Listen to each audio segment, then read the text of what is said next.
Baik, shalom Bapak Ibu saudara terkasih dalam Tuhan. Salam sejahtera bagi Bapak Ibu yang beribadah di tempat ini, dan sekaligus salam sejahtera bagi Bapak Ibu yang beribadah bersama kami dari Gereja Passion of Eagle Jakarta, dimanapun Bapak Ibu yang menyaksikan khotbah ini, karena Tuhan Yesus memberkati Bapak Ibu. Baik saudara, pada hari ini saya akan berkhotbah didasarkan kitab Perjanjian Baru, yakni 2 Korintus pasal 12 ayat yang ke-7 sampai dengan ayat yang ke-9. Pada hari ini saya akan berkhotbah didasarkan kepada surat 2 Korintus pasal 12 ayat 7 sampai dengan ayat yang ke-9. Bertolak dari nats ini saya akan berkhotbah dengan judul Duri dalam Daging.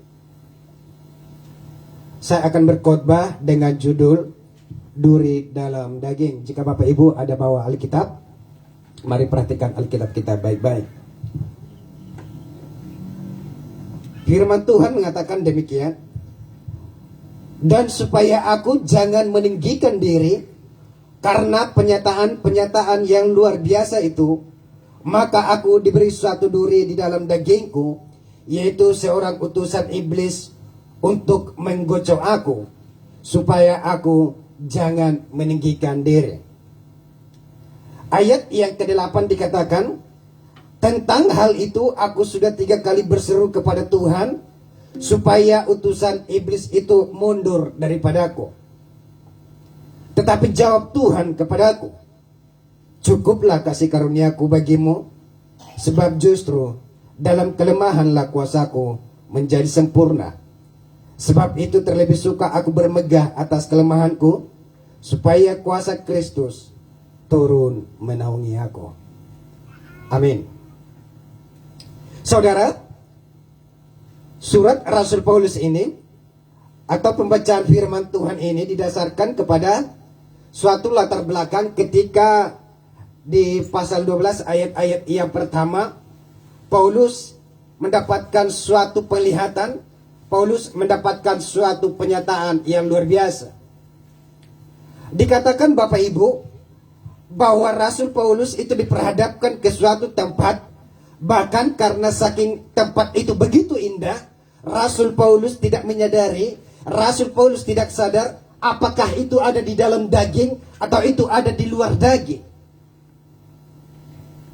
Karena apa? Karena memang dikatakan bahwa penyataan yang luar biasa itu, yang begitu mega, yang saya katakan tiada taranya. Karena apa? Sehingga tidak dapat diucapkan dengan kata-kata, sehingga tidak dapat diceritakan dengan kata-kata. Maka itu menjadi sebuah misteri yang tidak disebarkan, menjadi sebuah misteri yang hanya Rasul Paulus dan Tuhan yang tahu. Sehingga yang menjadi latar belakang pada hari ini dikatakan bahwa Rasul Paulus diperhadapkan suatu penglihatan yang ajaib, Rasul Paulus diperhadapkan dengan suatu penyataan yang ajaib, sehingga dikatakan melalui penyataan itu, dikatakan ayat yang ke-7, 8, 9, Paulus diberikan suatu duri dalam daging. Dan duri dalam daging itu dikatakan bahwa itu berbicara seorang utusan iblis untuk menggocok Paulus, supaya Paulus tidak meninggikan diri. Dikatakan bahwa oleh duri dalam daging itu berbicara tentang suatu kelemahan, berbicara tentang suatu penyakit yang menjadi alasan supaya tidak ada alasan bagi Rasul Paulus untuk dia bermegah, supaya tidak ada alasan bagi Rasul Paulus supaya dia meninggikan diri, atau dalam tanda kutip supaya dia tidak menjadi sombong. Dikatakan saudara bahwa penyataan itu memang begitu ajaib, bahwa penglihatan itu memang begitu dahsyat, sehingga dikatakan bahwa Rasul Paulus tidak dapat menceritakan, tidak dapat berkata-kata secara manusia. Sehingga ada kemungkinan bagi dia untuk dia menjadi sombong, ada kemungkinan bagi dia untuk dia menjadi tinggi hati Bapak Ibu. Sehingga dikatakan saudara bahwa melalui penyataan yang luar biasa itulah alasan bahwa Tuhan memberikan duri dalam daging bagi Rasul Paulus. Bagaimana mungkin tidak begitu rawan saudara kalau kita memahami bagaimana latar belakang dari Rasul Paulus.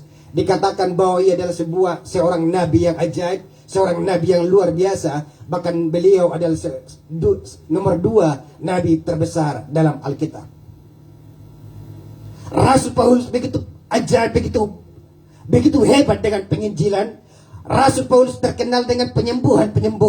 Rasul Paulus terkenal dengan pengajaran. Bahkan Rasul Paulus pun mampu membangkitkan orang mati. Bahkan tanpa penyataan yang terakhir ini pun sangat rawan bagi dia untuk. Sehingga kalau kita nanti membaca dalam surat 2 Korintus itu, ada di sana penyataan atau perkataan Rasul Paulus yang sedikit dia, tanda kutip, dia sudah mulai melenceng. Teman-teman saya, rasul-rasul itu begitu ajaib kata-kata Bapak Ibu.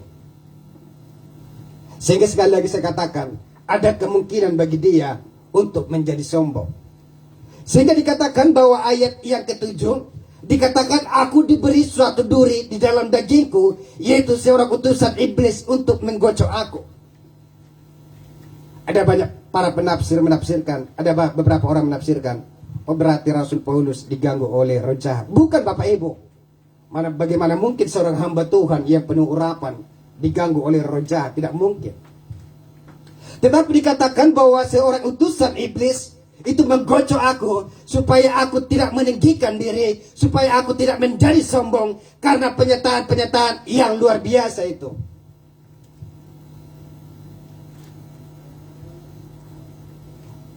Dan dari kebanyakan penafsir menafsirkan, dan saya setuju dengan penafsiran tersebut, bahwa duri dalam daging yang dialami Rasul Paulus adalah sebuah penyakit. Karena apa? Karena dia terlalu banyak menginjil dan dia terlalu banyak mengalami penganiayaan, baik dari sukunya sendiri, baik dari bangsanya sendiri, bahkan di luar bangsa. Ada banyak orang yang bertolak belakang, ada banyak orang yang menolak Injil yang disampaikan, sehingga apa saudara? Sehingga ia harus dikeroyok, sehingga dia harus dipukul, sehingga ia harus dilempari batu, sehingga ia harus dianiaya. Salah satu bukti yang nyata saya bacakan di di pasal 11 ayat 24 dan 25 dikatakan, 5 kali aku disesah orang Yahudi, setiap kali 40 kurang 1 pukulan, 3 kali aku didera, 1 kali aku dilempari dengan batu, 3 kali mengalami karam kapal, sehari semalam aku terkatung-katung di tengah laut. Ini masih salah satu contoh bagaimana ia diperhadapkan dengan pukulan-pukulan, bagaimana ia diperhadapkan dengan penolakan-penolakan, bagaimana ia harus menghadapi dengan sebuah yang namanya penganiayaan dari agamanya sendiri, dari sukunya sendiri Bapak Ibu, dari bangsanya sendiri. Sehingga itulah yang memungkinkan membuat dia mengalami penyakit yang luar biasa. Tetapi dikatakan bahwa Rasul Paulus dikatakan dia sudah 3 kali berseru kepada Tuhan. Dikatakan bahwa Rasul Paulus dia sudah 3 kali berseru, dia juga sudah 3 kali berdoa kepada Tuhan supaya utusan iblis itu undur daripadanya. Tuhan jawab apa? Cukuplah kasih karuniaku bagimu, sebab justru dalam kelemahanlah kuasaku menjadi sempurna. Sekalipun Rasul Paulus penginjil yang hebat, tidak serta-merta bahwa doanya dikabulkan oleh Tuhan. Doa Paulus memang dijawab, tetapi tidak dikabulkan oleh Tuhan.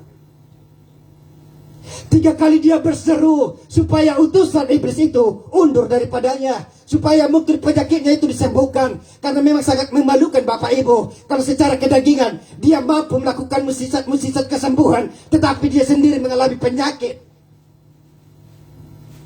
Ada sangat memalukan kalau secara kedagingan berpikir demikian. Dia penginjil yang luar biasa, dia bisa menyembuhkan segala penyakit, dia bisa membangkitkan orang mati, tetapi kok dia penyakitan. 3 kali Paulus berseru kepada Tuhan supaya utusan iblis itu undur daripadanya, supaya penyakit itu diangkat dari tubuhnya.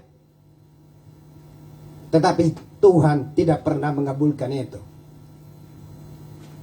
Dan Tuhan menjawab, cukuplah kasih karuniaku bagimu, sebab justru dalam kelemahanlah kuasaku menjadi sempurna.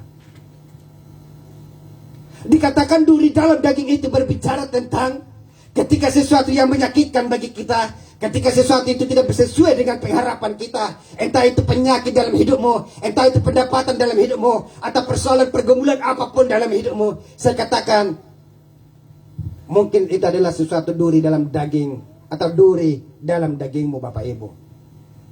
Karena tema kita hari ini berbicara, duri dalam daging. Seperti apapun pergumulanmu, seperti apapun persoalanmu, seperti apapun penyakitmu, saya katakan, percayalah kepada Tuhan. Tuhan akan menjawab kita sesuai dengan waktu yang tepat, dan Tuhan memperhitungkan itu sesuai dengan kapasitas kita, sesuai dengan kemampuan kita. Tuhan sudah mengukur dengan kualitas yang terbaik, saudara-saudara. Maka ada 3 fakta yang akan kita pelajari pada hari ini mengenai duri dalam daging.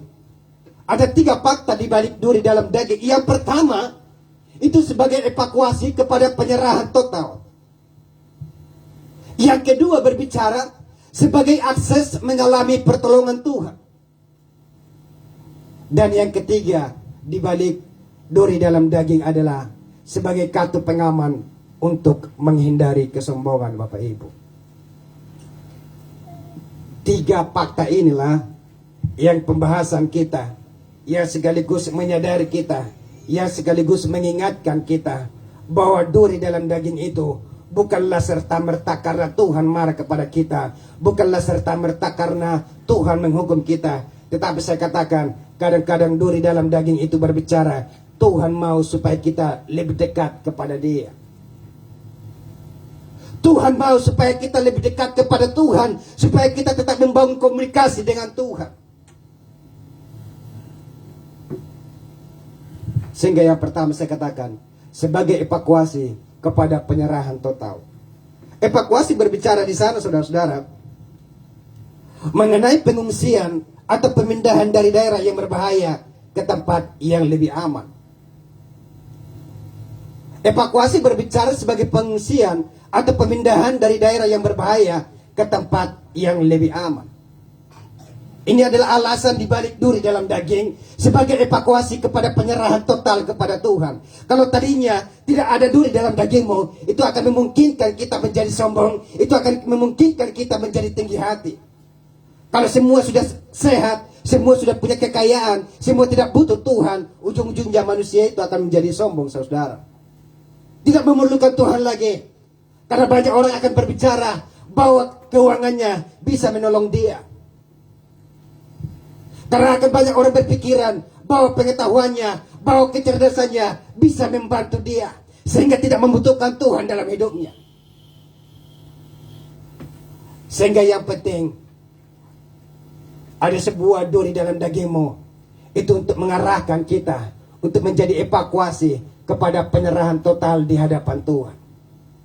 Yang tadinya kita mungkin berharap atau punya prasangka, saya kan sudah punya kekayaan, saya kan sudah punya warisan, dan pendidikan saya kan tinggi, usahakan saya kan saya banyak, masih bisa 7 turunan, bahkan 8 turunan masih cukup kok.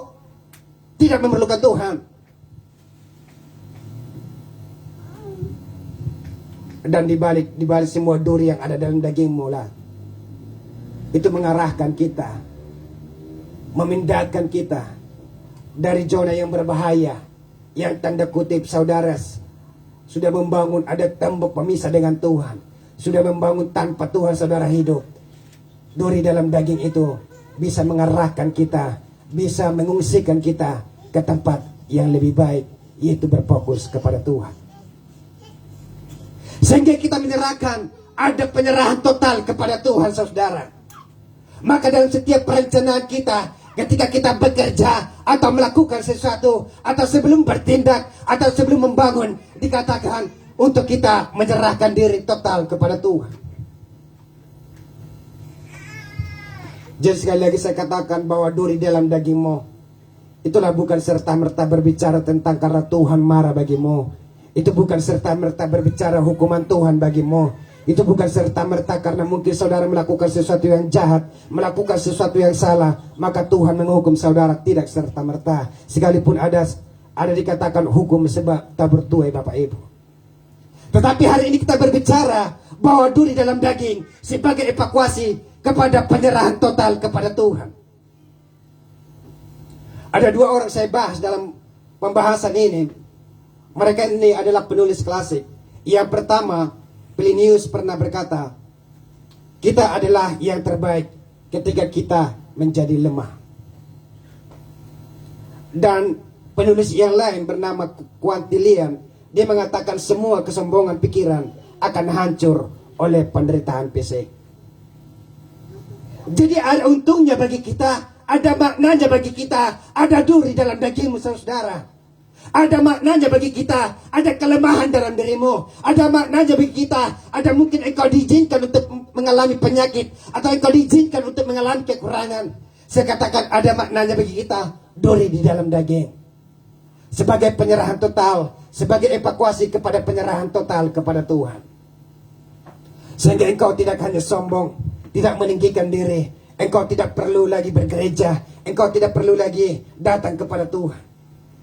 Maka itulah perlunya ada duri dalam daging bagi kita. Dikatakan tidak semua penderitaan atau penyakit itu sifatnya buruk. Siapa tahu hal itu adalah bahasa rindu Allah ingin berbicara kepada kita. Tuhan mungkin memberikan suatu penyakit bagimu, karena mungkin selama engkau sehat, engkau tidak pernah berdoa kepada Tuhan. Selama engkau kekurangan, engkau tidak pernah berdoa kepada Tuhan. Selama engkau aman-aman saja, saya pastikan mungkin kita jarang berdoa kepada Tuhan. Tetapi karena penyakit itu, ada banyak orang berdoa kepada Tuhan minta kesembuhan. Karena pergumulan itu, ada banyak orang berdoa supaya ia dilepaskan dari penderitaan. Karena mungkin karena kekurangan itu, ada banyak orang berdoa supaya kerana ia diberikan kelimpahan. Jadi saya katakan, itu bisa berbicara. Siapa tahu itu bahasa rindu Allah, atau siapa tahu itu adalah kerinduan Allah supaya kita bisa berkomunikasi yang baik dengan Tuhan. Saya katakan tidak semua yang pahit itu, tidak semua penyakit itu, tidak semua pergumulan itu mendatangkan keburukan bagi saudara. Tidak semua penyakit itu mendatangkan sesuatu yang pahit bagi saudara. Karena terbukti saudaraku, obat yang pahit pun bisa menyembuhkan penyakit. Tetapi gula bisa saja itu mendatangkan penyakit manisan bagi saudara-saudara. Obat yang pahit bisa mendatangkan kesembuhan, tetapi manisan atau gula itu bisa menjadi penyakit yang berbahaya bagi saudara. Artinya, sekali lagi saya katakan bahwa pergumulanmu, bahwa penderitaanmu, bahwa mungkin penyakitmu itu adalah mungkin supaya kita ada komunikasi yang baik dengan Tuhan. Supaya kita berhubungan dengan Tuhan, supaya kita tidak cuek dengan Tuhan. Karena Tuhan ada 24 jam bagi kita, tetapi kadang kita tidak menyadari, tetapi kadang kita cuekin Tuhan bagi kita. Ketika saudara mungkin mengalami pergumulan hidup, ketika mungkin saudara mengalami pergejolakan hidup, yang saudara utamakan adalah bagaimana pemikiran saudara, bagaimana logika saudara dimainkan. Saya berharap kepada siapakah ini supaya ada jawabannya. Saya meminjam kepada siapakah ini supaya saya bisa untuk melunasi utang. Saya datang kepada siapakah ini supaya penyakit saya bisa sembuh. Tetapi hari ini, bahwa duri dalam daging itu berbicara tentang evakuasi kepada penyerahan total kepada Tuhan. Itu yang pertama Bapak Ibu. Yang kedua, di balik duri dalam daging adalah sebagai akses mengalami pertolongan Tuhan. Yang kedua adalah sebagai akses mengalami pertolongan Tuhan. Ini saudara lihat gambar seseorang yang pegang kartu akses, dia mau masuk ke rumah. Itu tangan siapa Pak? Itu tangan Bapak? Bukan. Itu hanya sebagai gambaran saja supaya saudara tahu bahwa tanpa kartu akses ini, saudara tidak akan mungkin bisa masuk ke dalam suatu ruangan tertentu. Ini berbicara tentang akses untuk mengalami pertolongan Tuhan Bapak Ibu. Karena ada dalam duri dalam daging lah kita bisa mengalami pertolongan Tuhan bagi kita. Kalau saudara sembuh, kalau saudara tidak mengalami penyakit, tidak akan mungkin saudara sembuh. Kalau saudara tidak mengalami kekurangan, tidak akan mungkin saudara berkecukupan. Sehingga ini adalah akses bahwa duri dalam daging itu untuk kita mengalami pertolongan Tuhan bagi kita. Ada suatu cerita, ketika seorang atlet renang, dia berada di pantai, dan ketika ombak besar ada datang, ada seorang anak kecil tenggelam, dan semua pengunjung pada saat itu mereka tidak bisa berenang, dan mereka kenal ada seorang atlet yang pandai untuk berenang pada saat itu. Dan mereka melihat bahwa atlet ini hanya diam-diam sendiri, sehingga banyak orang mengutuki dia. Tolong dong dia sudah tenggelam, dia sudah mau mati. Kenapa sih kamu yang tahu berenang, tetapi kamu biarkan dia? Engkau tidak punya perasaan, engkau sombong, engkau tidak mau menolong karena itu bukan anakmu, karena itu bukan adikmu. Atlet renang ini, seorang atlet ini hanya berdiam diri. Tetapi ketika anak ini sudah mulai tenggelam, seorang atlet ini dengan kecepatan yang tinggi, dia menyelamatkan dia. Ada banyak orang bertanya-tanya kebingungan. Ini atlet ini maunya apa? Tadi kami minta tolong, tetapi dia diam-diam. Tadi kami sampai hina dia, tetapi dia hanya diam baik-baik saja. Melihat anak sudah mau tenggelam, baru dia menolong.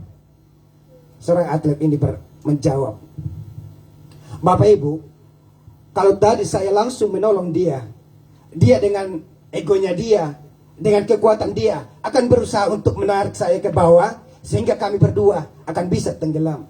Tetapi ketika dia dengan kekuatan yang minim, itu akan sangat memungkinkan bagi saya untuk mengangkat dia ke pantai. Sama dengan Tuhan Bapak Ibu. Ketika kita mungkin masih bisa mengandalkan kekuatan kita, ketika kita mungkin masih bisa mengharapkan warisan kita, masih bisa mengharapkan mungkin pendidikan kita, mungkin bisa mengharapkan pekerjaan kita, sehingga kita seringkali lalai kepada Tuhan, sehingga seringkali kita tidak butuh Tuhan. Tetapi ketika kita sudah mulai terperosok, ketika kita sudah mengalami down, disitulah kesempatan Tuhan untuk menolong kita. Yang kedua adalah bahwa alasan ada duri dalam daging sebagai akses mengalami pertolongan Tuhan dalam kehidupan kita. Terkadang Tuhan menjawab doa kita bukan dengan cara menyingkirkan beban yang kita pikul, tetapi kadang Tuhan menambahkan kekuatan bagi kita sehingga kita mampu memikulnya. Percayalah saudara, bahwa yang tertulis engkau mengalami mungkin penderitaan, engkau mengalami pergumulan hidup, Tuhan tidak serta-merta itu menjawab saudara dengan menghentikan penyakit ini, dengan mungkin menjawab berdoa saudara. Tidak serta-merta demikian saudara, tetapi dikatakan kadang Tuhan menambahkan kekuatan bagimu, Tuhan menambahkan spirit bagimu, Tuhan menambahkan kemampuan bagimu, sehingga engkau mampu memikulnya saudara. Yang kedua ini adalah alasan Tuhan, alasan ada duri di balik daging, supaya kita mengalami pertolongan Tuhan bagi kita, supaya kita membutuhkan Tuhan bagi kita, supaya kita tidak menjadi sombong. Saya katakan bahwa dosa yang paling tua di bumi ini itu adalah berbicara tentang kesombongan Bapak Ibu. Dosa yang paling tua yang ada di bumi itu berbicara tentang kesombongan. Malaikat ditendang dari surga karena apa? Karena mereka ingin seperti Allah, ingin menandingi Allah, sehingga mereka ditendang karena mereka sombong. Tetapi lucunya, manusia belum ke surga sudah sombong duluan. Ini yang menjadi pertanyaan bagi kita. Ini yang menjadi pertanyaan bagi kita saudaraku. Sehingga ada perlunya duri dalam dagingmu. Apapun duri-duri bagi daging saudara, percayalah di balik itu ada suatu keindahan yang Tuhan rencanakan bagimu. Kemarin kami ke pesta, saya lihat saudara sampai ke pesta rambut saya berantakan, terus kurang tidur. Saya lihat wajah saya itu sepertinya tidak menampilkan penampilan yang maksimal Bapak Ibu. Tetapi satu kebahagiaan bagi saya, di balik duri dalam daging itu ada kecantikan istri saya yang menutupi segalanya. Luar biasa. Saudara, tadinya saya mau pas mau dokter begini, mau saya info pakai satu tangan supaya saudara lihat begini, tapi saya takutnya saudara 5 jam menonton, saudara lupa bekerja.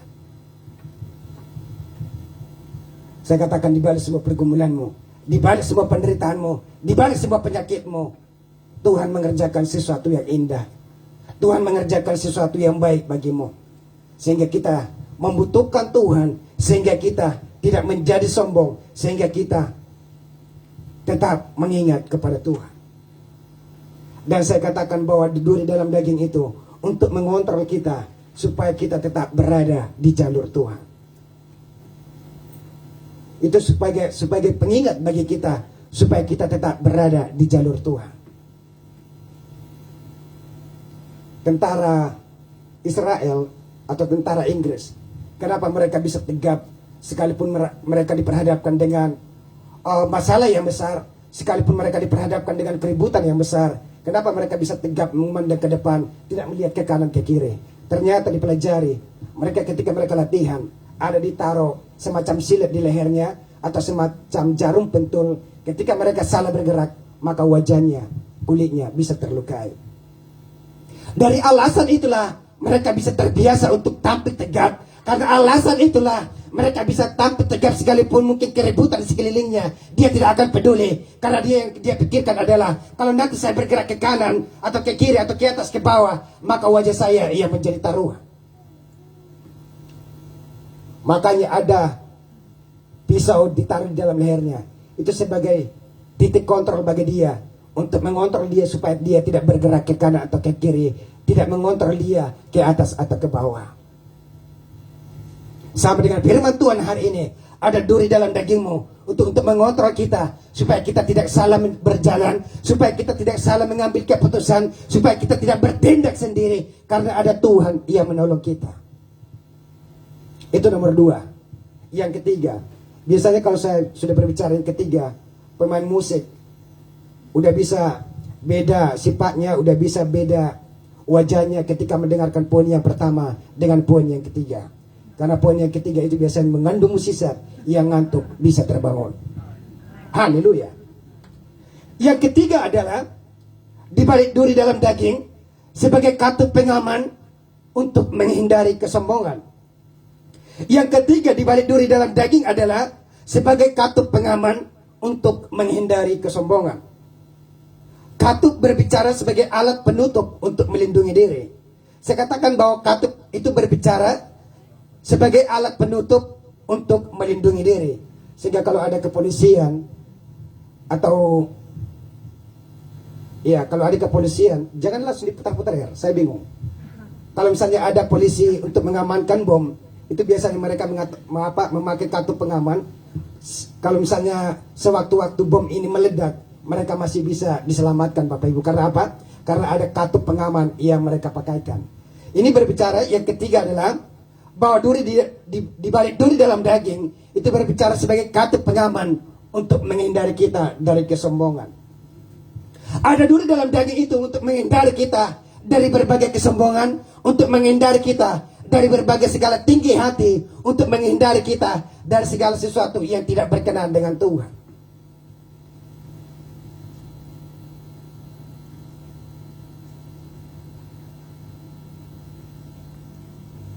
Jadi saya katakan bahwa semua duri dalam daging itu bukan karena mungkin Tuhan tidak senang melihat engkau bahagia.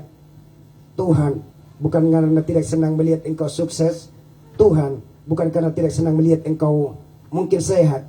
Tetapi di balik semua itu, Tuhan mau supaya kita ada berkomunikasi dengan Tuhan. Tuhan mau supaya kita membangun hubungan dengan Tuhan. Dan satu kalimat saya yang sedikit menarik, yang saudara tidak dapatkan di khotbah gembala adalah bahwa semua penderitaan itu Tuhan lakukan dengan waktu yang tepat dan kemampuan yang memadai sehingga kita dapat menghadapi pergumulan. Saya katakan sekali lagi bahwa semua penderitaan Tuhan lakukan bagi kita itu dengan tepat waktu. Dan dikatakan juga dengan kemampuan yang memadai sehingga masalah itu bisa kita selesaikan. Ini poin yang ketiga, bahwa duri dalam daging sebagai katup pengaman untuk menghindari kesombongan. Kalau yang pertama tadi sebagai evakuasi kepada penyerahan total, yang kedua sebagai akses mengalami pertolongan Tuhan, dan yang ketiga di balik duri dalam daging sebagai katup pengaman menghindari kesombongan. Fokus firman Tuhan, saya tutup dengan kesimpulan. Siapapun yang meraih mawar dengan tangan kosong tidak boleh mengeluh bahwa duri menyakitinya. Kemenangan harus diraih dengan perjuangan. ataupun dengan darah, ataupun dengan air mata. Kemenangan harus diraih dengan susah payah setelah melewati jalan penuh onak dan duri. Tuhan memberkati kita. Mari tundukkan kepala kita.